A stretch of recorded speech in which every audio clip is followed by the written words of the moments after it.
hùng hùng tay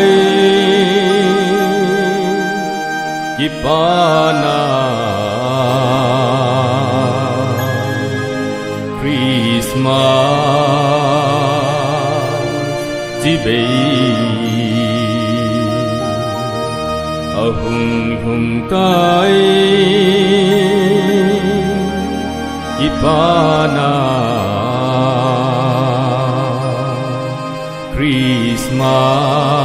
Christmas Jibe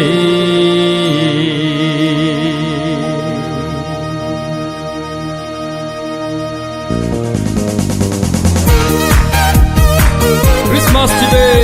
Hong Kong mit dau se Kipana Christmas Jibe Christmas Jibe Hong Kong tai Kipana Christmas lim chi ong ti lam chi ong ti Hong Kong tai Kipana Christmas lim chi ong ti lam chi ong ti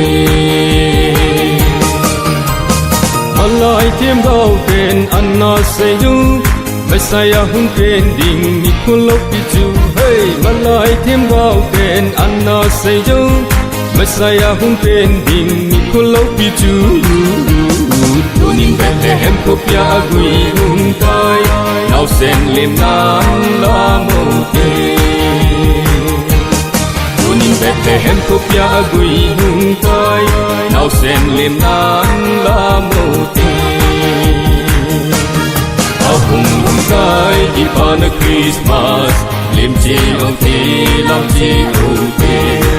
Hung hung tai Kipana Christmas lim chi ong ti lam chi ong ti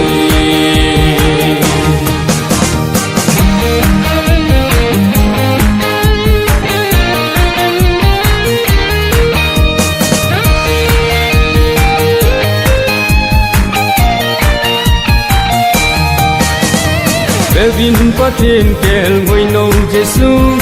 ahung pe nge gan an kong sunga hey Bevin patin kel ngoi nong Jesu ahung pe nge gan an kong sunga so binang le ke ninga Kipana Christmas pagai lim nan la mo te so binang le ke ninga Kipana Christmas pagai lim nan la mo te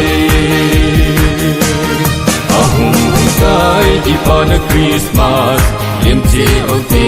lam chi ong ti ahung hung tai Kipana Christmas lim chi ong ti lam chi ong ti ahung hung tai Kipana Christmas lim chi ong ti lam chi ong ti ahung hung tai Kipana Christmas lim chi ong ti lam chi ong ti lim chi ong ti lam chi ong ti